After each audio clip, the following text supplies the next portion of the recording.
L'homme a toujours été intrigué par ce qu'il se trouve hors de notre planète.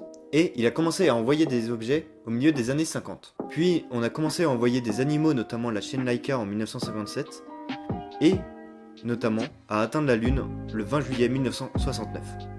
Comme vous avez pu voir, plus le temps va avancer et plus les ambitions des hommes seront grandes. Et vu que l'homme n'est jamais satisfait, actuellement l'objectif est de créer une base lunaire afin de vivre sur notre satellite à l'instar notamment d'Iron Sky, où après la Seconde Guerre mondiale, des nazis vont s'enfuir et s'installer sur la face cachée de la Lune où ils vont construire une forteresse. Get over here. Hey, there's something over here you need to see. No! Dennis! Dennis! Oh God. Actuellement, nous ne sommes pas loin de cette idée, même s'il n'y a pas de nazis sur la Lune, et donc nous allons aborder ce sujet aujourd'hui. Bonjour, je m'appelle Alexandre et bienvenue sur ma chaîne. Actuellement, des scientifiques font énormément de recherches afin de trouver une manière de vivre sur la Lune, et surtout y générer de l'oxygène, ou du moins en extraire, car vous n'êtes pas sans savoir que dans l'atmosphère de la Lune, il n'y a pas assez d'oxygène pour y vivre, du moins pour les humains. Après on sait pas, peut-être que les extraterrestres peuvent.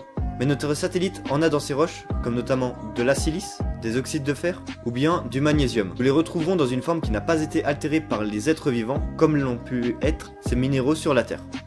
Mais ce qui intéresse notamment la NASA est le régolithe lunaire. On le retrouve sous forme de gravier, de pierre, de poussière, ou bien de couches de roches. Et donc la NASA, accompagnée de l'agence spatiale australienne, développe actuellement une technologie capable d'extraire cet oxygène de cette roche. Il faut savoir qu'à chaque mètre cube de régolithe, on peut trouver 1,4 tonnes de minéraux, soit l'équivalent environ de 630 kg d'oxygène, ce qui suffit à un homme pour vivre notamment 2 ans. Et donc en prenant la surface totale de la Lune, on pourrait faire vivre 8 milliards de personnes pendant 100 000 ans, ce qui n'est pas négligeable.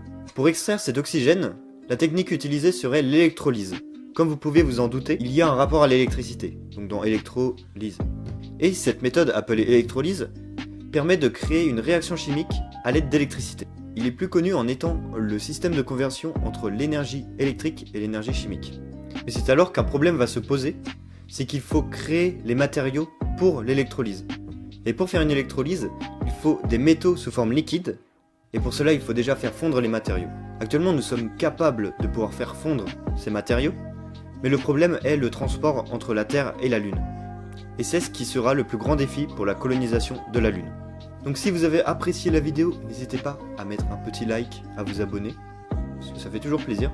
N'hésitez pas à me dire en commentaire si vous aimeriez vivre sur la Lune, tout simplement. Et donc moi je vous dis à la semaine prochaine, et salut!